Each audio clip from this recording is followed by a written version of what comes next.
group today because of the career fair, but because of video note, people can watch the lecture anyway.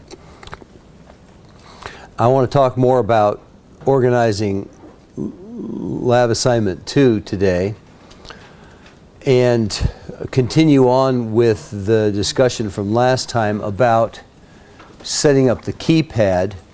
So there's really two main pieces to this lab, which you could actually, partners could work on separately. One is the keypad thread, which is going to be entering parameters and validating parameters and scanning the keypad and scanning other push buttons. And then there's going to be the synthesis engine, which is in real time producing the waveform, most likely, almost assuredly, in an interrupt service routine. And the interrupt service routine is, of course, going to take parameters from the keyboard thread and use them to produce an audio stream. But I want to talk more about the keypad thread first, and then I'll start talking about the synthesis, which is going to, and the synthesis really is going to include a set of code in an interrupt service routine in ISR to do direct digital synthesis, and then a hardware interface to drive that calculation out to a digital to analog converter to become a voltage. Once it's a voltage, then you can plug it into a set of speakers and expect to hear it. And you may do some low-pass filtering as well. So I want to talk more about the keypad thread right now. Last time I drew kind of a schematic of the keypad, which is a 3x4 array. 1, 2, 3, 4, 5, 6, 7, 8, 9. What is it? Star 0 pound, I think. And noted that when you push a button, what you're really doing is shorting one of these wires to one of these wires, one of the vertical wires to one of the horizontal wires. And what we're going to do to scan this is we're going to set A0 to high, or A1 to high, or A2 to high, or A3 to high, and read B7, B8, and B9, bits B7 through B9. And the way we're going to generate this pulse train is to left shift a bit through a variable. So when we are producing a pulse on the A0 line, the value of the A register is going to be 0x01. When we're producing the pulse at A1, it's going to be 0x02. When we're producing the next bit, it's going to be 04, and then 0x08. And when we read the bits, if this push button, if the one push button is pushed, then line B7 will be high during the time that A0 is high. So B7 corresponds to 80, B8 to 100, and B9 to 200. You notice that all these codes are in the low order digit, all of these codes are in higher order digits, so we can just OR them together and easily figure out what the result of the ORing is going to be.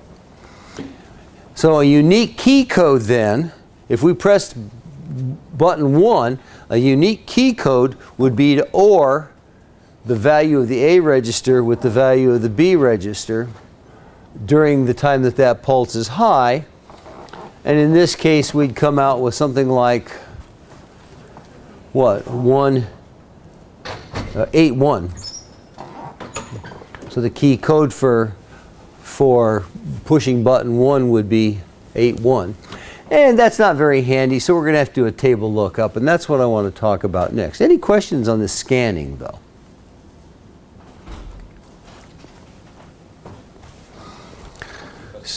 Yeah? Are we just plugging in the pins from the keyboard to any pins that we pick on the pick 32? Like, or can we just pick any GPIO pins to put it? You could pick any GPIO pins, but then you have to modify the scan table. If you pick the ones I used, you don't have to modify the scan table. Do you have something against A1, A0 through A3? No. Okay. Didn't know they corresponded directly to the like the numbers on the table. So there are two I/O ports, A and B, on this particular pinout. The architecture actually supports, I don't know, 5 I/O ports. But we only have pinouts for 2, an A port and a B port, and not all pins are brought out. But you can figure out which pins are brought out by looking at the pinout chart here. You can see that A0, A1 are brought out, and then in no particular order, B0 through B3. Then A2 through A3, then B4, then A4. You know, somebody optimized the routing of the chip rather than the logical of the port connection. Then we skip from B4 to B5, and then B7. There's no B6 on this chip. On the 28-pin package, there's no B6. But there is 7, 8, 9 all together, which is why I chose them, because I you know, simple brain kind of thing. They're all clumped, and I wasn't using them for anything else.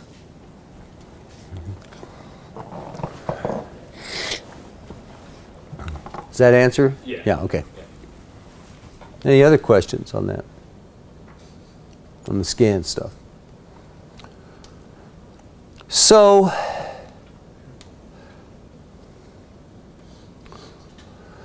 if we go over to the keypad page, we will find an example of a test code for testing the keypad, which is a good idea. Because you're going to physically wire this thing. You're going to physically wire this on the whiteboard. There's going to be 7 connections, and it's moderately easy to have a bad connection, so you may as well run my test code to make sure your wiring is correct. You want to make sure you put 300 ohms on all of the drive lines, and either use 10K resistor pull downs on the bit input lines, the B port input lines, or turn on a pull down resistor internally in the chip.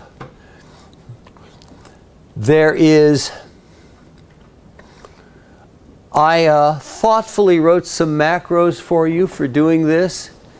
So you can say enable pull down B and give bit numbers. So if you included this pound define here, then you could just say enable pull down B, bit 7, bit 8, bit 9, and you wouldn't have to use the 10K resistors.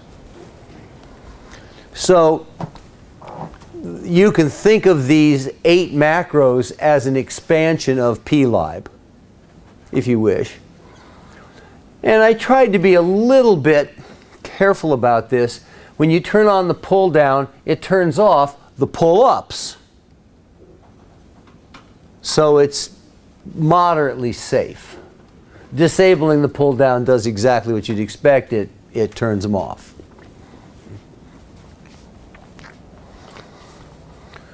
So once you have it wired up, then you're going to want to run the test code, which is also going to be a model for what you use as a scan code. Now, I put this in a threaded a bunch of examples here with TFT displays, but really what you care about for this lab is the keypad thread.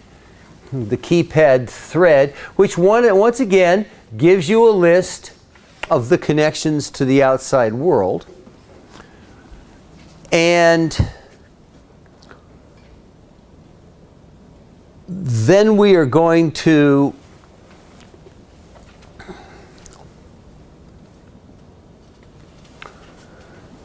do the obvious. We're going to set port A pins to digital outs for 0 through 3. In other words, we're going to get ready to output values from the A port. We're going to set port B to inputs, particularly 7, 8, and 9, so we can get inputs from the B port. Then we're going to sequentially go through each row and ask, is B7 through B9 0 or not? But the first thing we're going to do is wait about 30 milliseconds. Why 30 milliseconds?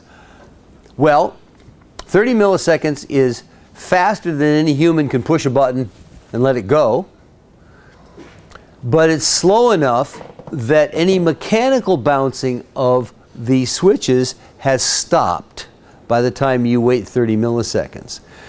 The next step after this code, the next step after the scanner, is going to be a debouncer that is going to call this function over and over and over again.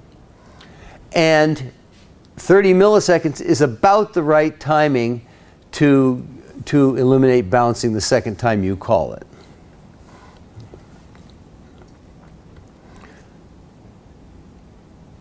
Does anybody here think they can push a button faster than 30 milliseconds?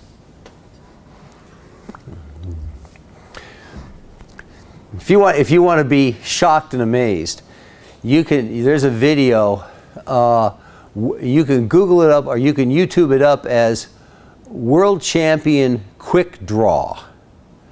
This guy can pull a pistol out of a holster, fire on target, and put it back in the holster in 100 milliseconds.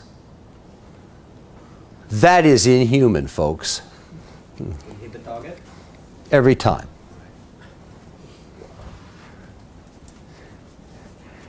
Normal humans can't do that. Can he push a button faster than 30 milliseconds? I bet he can.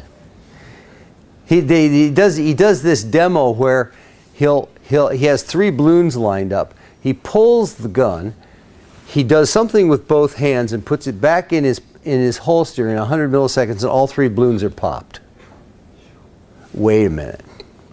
That's 30 milliseconds per trigger pull. Oh my goodness. But he's doing something with both hands, and I think he's fanning the hammer with this hand. So he's using the double action. He's fanning the hammer on the revolver. I don't think he's pulling the trigger 3 times.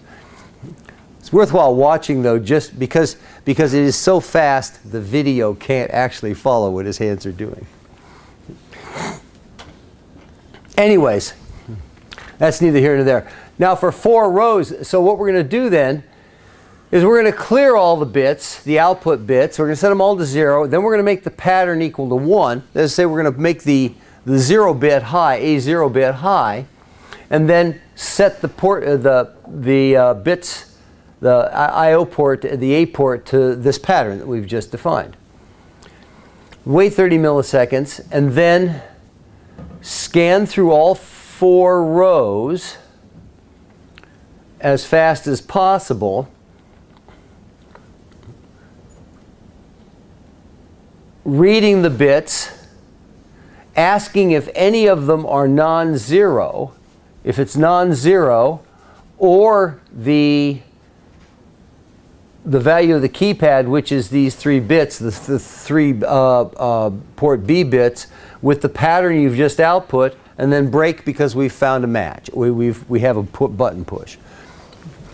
So as soon as we find a non-zero word on 7 through 9, we're going to stop.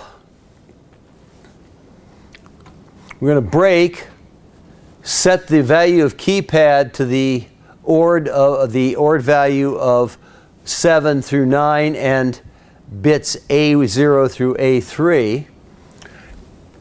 But if we don't find a pattern, if we don't find a non-zero value, we're going to clear the bits in the pattern. In other words, we're going to clear the A port. We're going to left shift the pattern by 1 and then set the bits. That's equivalent to moving a bit from the 1 position to the 2 position, or from bit 0 to bit 1. So we've left shifted this bit, and now we're outputting on port A1. Just scans through all 4 rows that way. Once we've done the scan of all 4 rows, then we have an output code. We have a key code. We need to convert that to a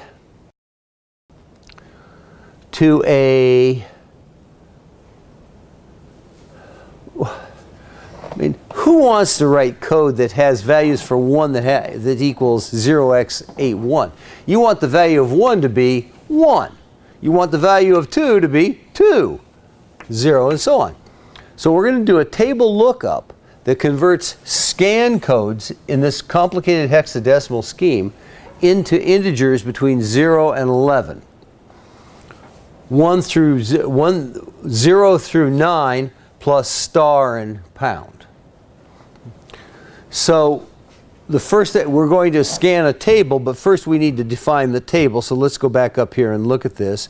There's going to be a key table. It's a static int key table, length 12. The first entry is 0x108.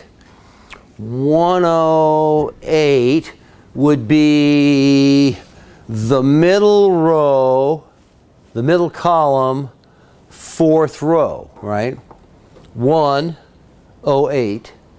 And so it's 0. Oh, so index 0 in the array has the value you get, the scan code you get if you press the 0 button.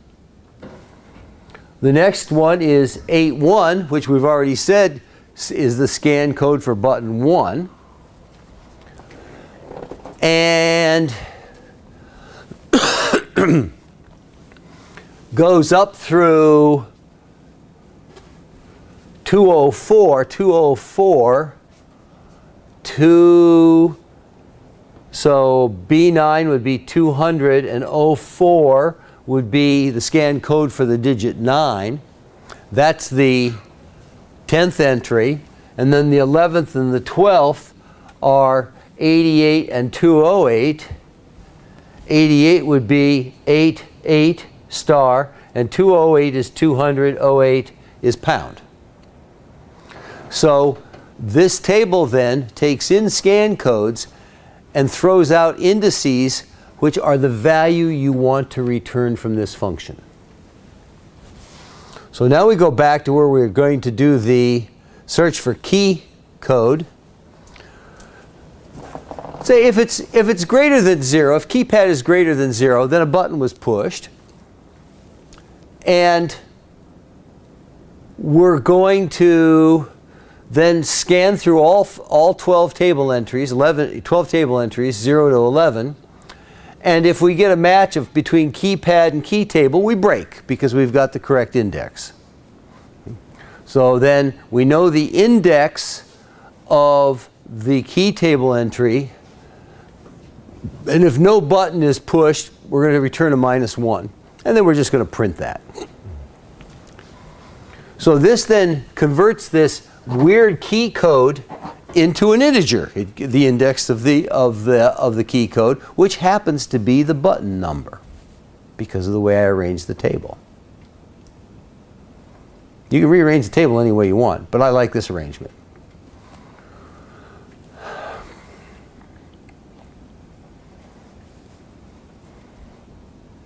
Does anybody see the bug? Anybody see the bug? Yes. Exactly. So let's say that I did something really stupid, as the and you have to assume that a user is, of course, even if it's yourself when you're not programming. Then what if happened if I pressed two buttons? There would be no key table that matched the keypad because it would be an invalid entry. But the keypad would be greater than 0, so the button would not be set to invalid. So what would you do to fix this? I think the easiest thing is to make sure that I equals -1 before you go into the loop. Before you go into this loop. Then if you get... Is that flickering or is it me? Well, you could stand up and pound the projector. That could fix it, or it could go out. So let's just leave it and hope. Is anybody sensitive to flicker? Okay. Turns out I am slightly sensitive to flicker. I was building a high-powered blue strobe, and I was firing the strobe at 15 hertz, and it was like watts of blue light coming out of this LED. And after half an hour, my fingers were numb, my lips were numb, I was lost in space. Went out and took a walk, went away. Then I didn't look at the LED anymore. Turns out I'm sensitive to blue flashing light. Use this one. I'll come over here for a minute. So you want to say I equals -1 before you go into this loop. Otherwise, if you have an error, it will return something, but you won't like it. It'll actually return 13 or 12.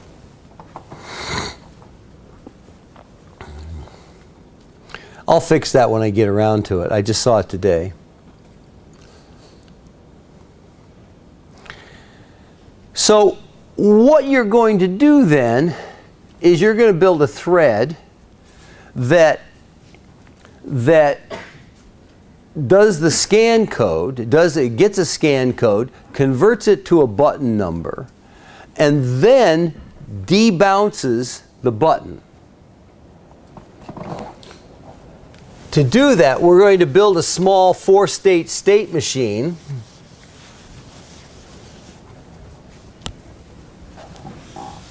Oh yes, student pointed out that variables that are set or used in an interrupt service routine and in main should be declared volatile, because otherwise the optimizer may remove them from your program if you turn on optimization. The reason for that is with optimization, if you never set a variable in main, and in any function called by main, then the compiler knows that value of that variable is always 0 and eliminates it. Small side thing.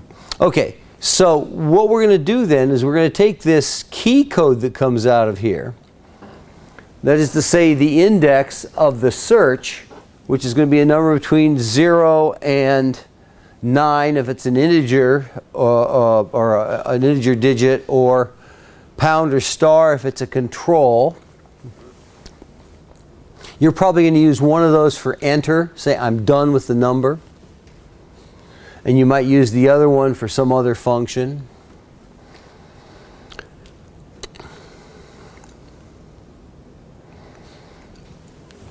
But you're going to have to figure out when this button is done bouncing. And since it is a mechanical system, it is going to bounce. And so what I thought I would do is to, well, let's do this first. I want to show you a debounce state machine for one button, not for a keypad, one button. I don't want to give the whole show away, so I don't want it to be, so there has to be something left for you to code, but the machine code for one button shows how to build a state machine in C. It's basically a case statement. So what you're going to have is again, you're going to yield for 30 or so. You're going to press some, and in this code, in the pseudocode, some port pin is true when the button is pushed. Then you're going to fall into a switch, which is going to have a state which is set by main before the thread starts to execute, or in the initialization code of the thread itself to be no push. In other words, you're going to assume that nobody would be silly enough to hold a keyboard button down and press reset. In the case where there's no button pushed, we're going to ask if there's a press. If there is no press, we're going to go right back to this state. If there is a press, we're going to go to a state that says maybe the button was pushed. We don't know this pushed yet because it bounces for up to 15 milliseconds. So we're going to go to maybe push. 30 milliseconds later, we're going to fall into this with case maybe push and ask, is the button pressed? If the button had bounced back to null, it would go back to unpressed. But if it's assuming that it's still pushed, the push state is going to go to pushed, and then you would insert code here to do whatever you need to do with the button. In the case of the state machine you're going to build, what you would do would be to insert the digit into a string that you're building that'll then be converted into a number. You're going to add the digit to a string, the 0 through 9 that was just pushed, into a string, or you're going to detect the enter key which says the user is done building the string. So the code here is going to be what the push button does.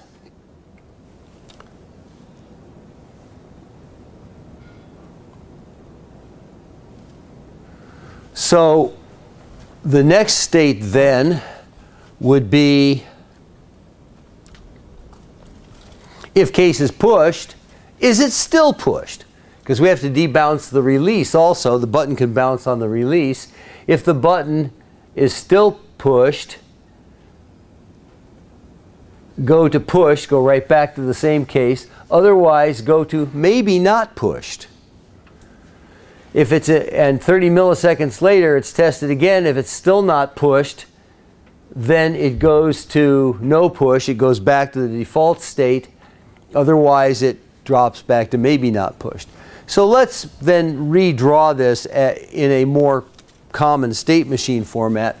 And the terminology we're going to use is, we're going to have a state, and this is the name of the state.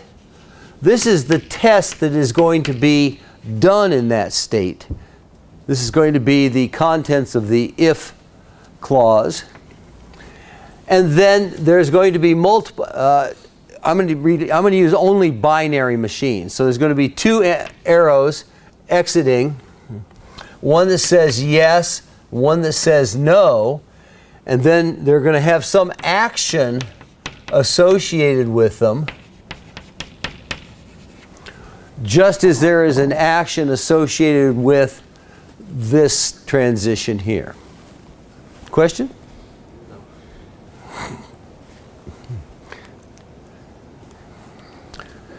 So what you're going to need to write for multiple buttons, for 12 buttons, is not 12 copies of that. That's boring. what instead you're going to do is ask, first of all, there'll be a state called release, which you enter from reset. You enter from reset, and you'll ask, is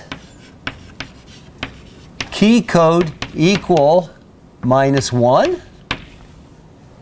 And if the answer is yes,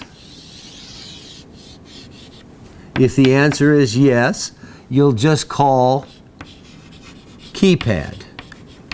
Keypad is going to be the function. Keypad is going to be a function that returns 0 to 9, 10 for pound, or star rather, 11 for pound, or -1 for invalid.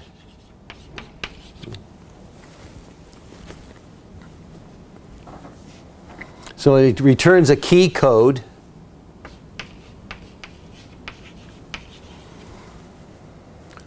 If the answer is yes, or if the answer is no, then there was a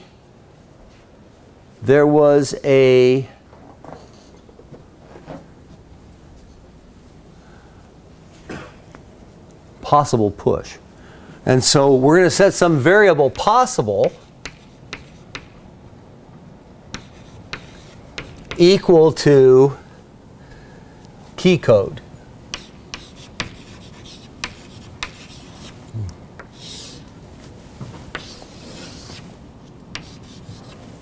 And we're going to call keypad.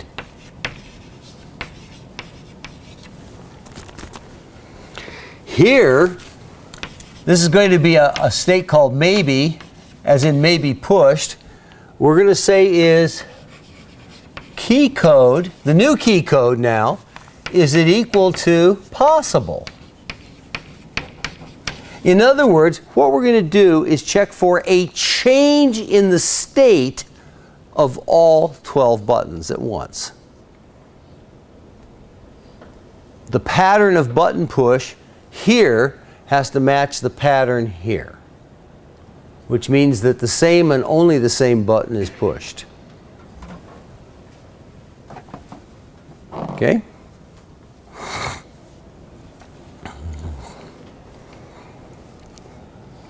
If it's not equal to possible, no, we go back and try again and call keypad.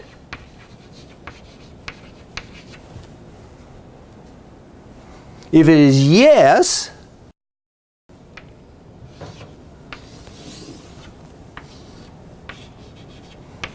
if the answer is yes, then we have a valid push, and here we're going to record the digit, or start a tone, start something, record something, end something. Because when you get to this transition, not this state, this transition means that there is exactly a valid button push. Then in this state, we're going to say, oh, is it still pushed? And again, we're going to ask, is key code equal to possible? In other words, has it changed? If it's the same, we call keypad. If the answer is no,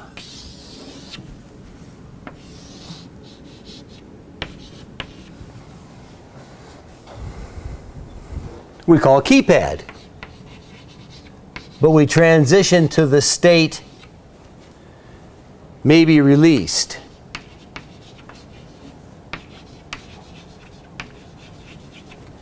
And here we ask, is key code equal to possible?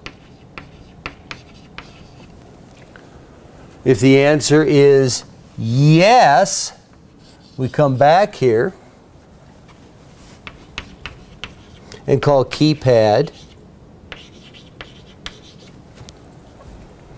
If the answer is no, we go back to release and call keypad. So,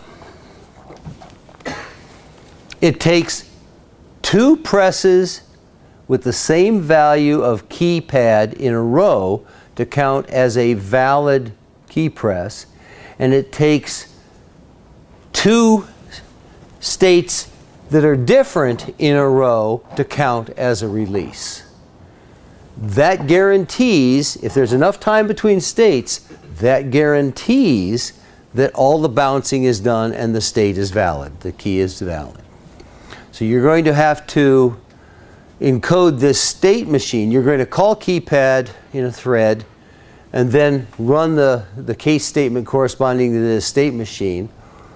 And one of the things in the case in the state machine is going to be to record digits or do other functions. By the way, the specification for the lab says that it is totally fine to have your keypad plus 3 extra buttons that you put on the whiteboard, or however many extra buttons you want, plus the TFT, plus the LCD. So the user interface is going to correspond to the 3x4 array. Other push buttons, which might be run, stop, or increment, and the liquid crystal display. You are going to have to figure out how to make a user interface that allows you to set 5 parameters. Could be a list of 5 parameters. Use the pound key or the star key to step through them. Boom, boom, boom, boom, boom, boom. Once you get to one, as soon as you start entering numbers, it changes the parameter.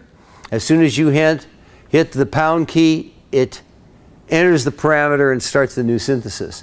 Or maybe it doesn't. Maybe when you modify something, you have to wait until you hit the run key again. Or maybe you have it interlocked so you can't change parameters unless you hit the stop and then change parameters. You can do whatever makes sense.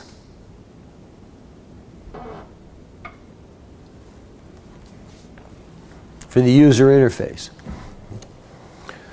But one way or the other, you are going to have to debounce the keypad. Now you say, well, if it stops bouncing after 30 milliseconds or so, how about I just wait 100 milliseconds and then take the value? So I'll notice when something is pushed, I'll wait 100 milliseconds and then read it. That works very poorly because people do odd things with buttons. If you press and release, it will miss it. And you will find that there is a person-dependent delay that works for each different person, and that's not acceptable to the TAs. You must make it so when you push the button and release it as fast as you can, you get exactly 1 button push, or if you hold it down for 15 seconds and then release it, you get 1 button push. It has to be completely time invariant.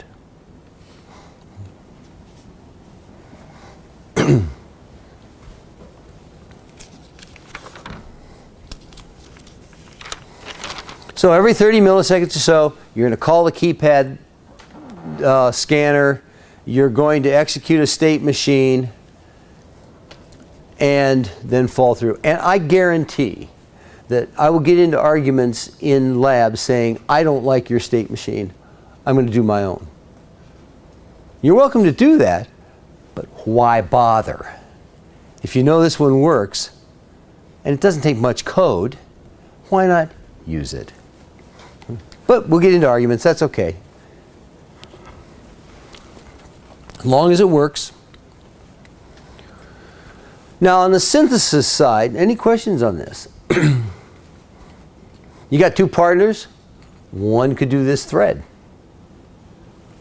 You have to agree on the thread interfaces, of course.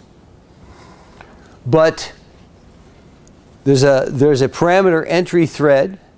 Then there's going to be a synthesis, possibly a synthesis thread, which does sort of timing at the millisecond scale for turning on and off sounds, plus a high-speed synthesis of the sound itself. How high speed?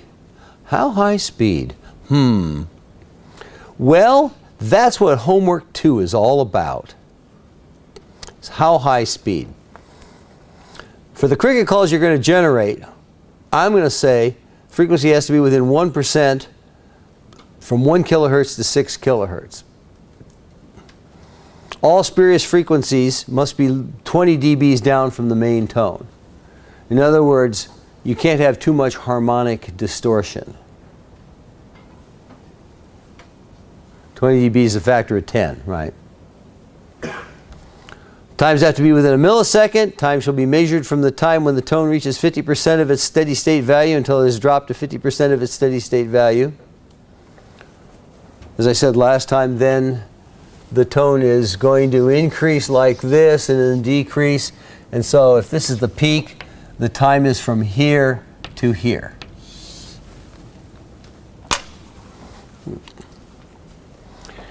And the first thing we're going to ask is, we're going to be synthesizing these sine waves one sample at a time. So well, that's horrible. Let me redraw that. We're going to be doing this synthesis one sample at a time. So you're going to be calculating individual samples of the sine wave as fast as you can, and then putting them out through a DAC, which acts as a 0th order hold. Do you know those words? 0 order hold. In other words, the sine wave is going to be an approximation of a sine wave with steps in between the samples. The waveform that comes out of the DAC will be a piecewise step approximation of a sine wave. Because the DAC holds a voltage until you load the next one. So the question is, how many samples do you have to have on a sine wave, on one cycle of a sine wave, to get the total harmonic distortion down to 20 dBs below the fundamental? In signals class, I think if you remember, probably in signals, you have a square wave now multiplied by a sine wave, right? The sine wave is the square wave is the carrier, and the sine wave is the modulation here. Do you remember what the spectrum of that looks like? The power spectrum of that? That's an obscure question. That's what I like in homeworks, obscure questions. So I wrote a MATLAB program which actually computes the spectrum as a function of the number of samples per cycle. Here I have like 20 or 30 samples per cycle. Here, as an example of the output from the sine wave of the program, I've got 8 samples per cycle. I'm only running the interrupt service routine fast enough that I get 8 samples on one sine wave cycle. And you can see from the power spectrum, you see the modulation waveform here? And this is the fundamental frequency. That's the frequency of interest. And the first error harmonic is right here, which is approximately at the sample frequency minus 1. Sample frequency. So it's at approximately frequency 8. And it has a value that is just barely 1 log unit below the fundamental 1 log unit is 20 dBs.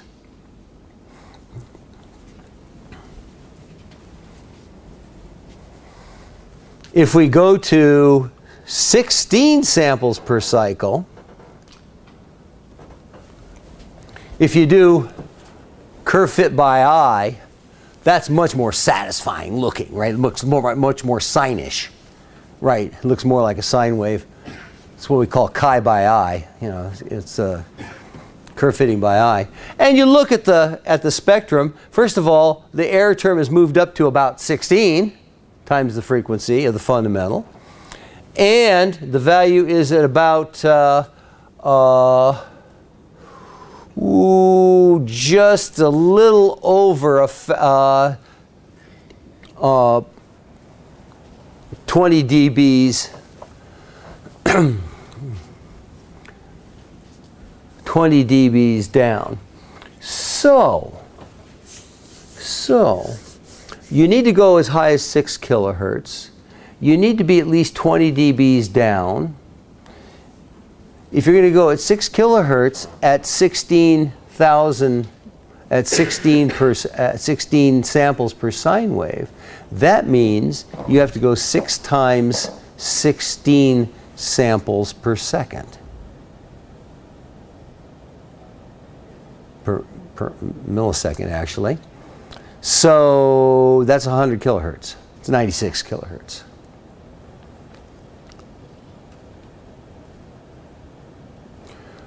So you say, why don't I just set up the interrupt service routine to go 1 megahertz? I'll just synthesize it at a megahertz.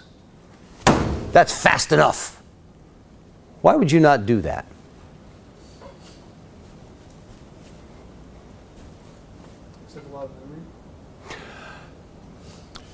Well, it does take more memory, although that's not the thing that's going to shoot your own foot off when you do this. Right? There's something else that happens first before you run out of memory. It takes a microsecond to get in and out of an interrupt. Therefore, if you run at a mega sample a second, you will have no CPU time left for anything else, and the threader will stop.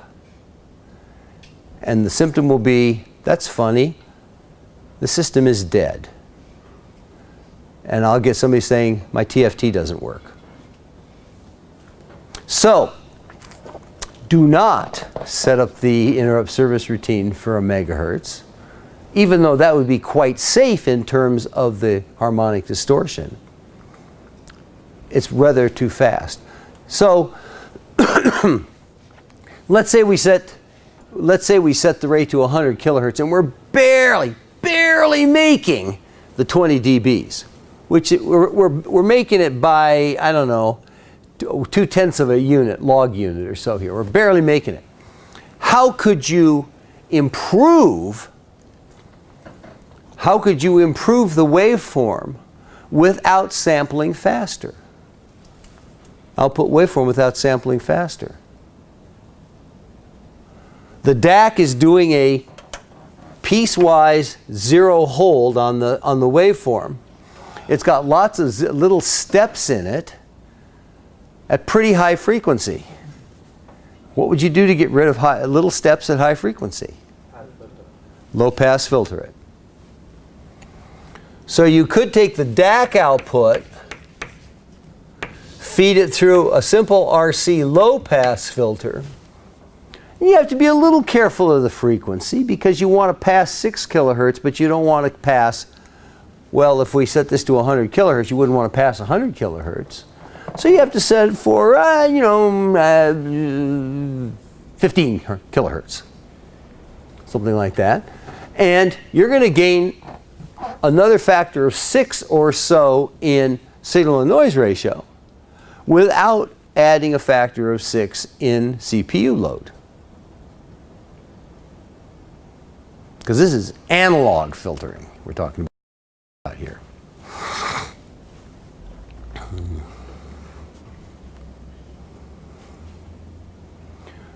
So you're probably going to want to run the DAC output through a low pass filter, RC low pass filter, and then into the speakers. or into the scope, where we're going to ask you, of course, what the harmonic distortion is. Do you know these scopes do a Fourier transform? They do. Very handy. So the overall view of the synthesis is that at a fairly high rate, you're going to need to produce samples of a sine wave modulated in amplitude, because it has to turn on and turn off smoothly. So it's going to be modulated in amplitude, and it's going to be under control. The frequency, the durations are all going to be under control of the keypad thread.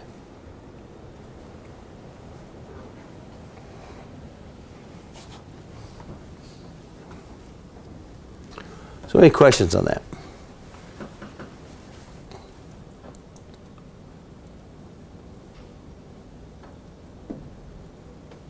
And yes, I just did half a homework too for you. That's okay. Because now you actually have to turn it into your own words and explain it.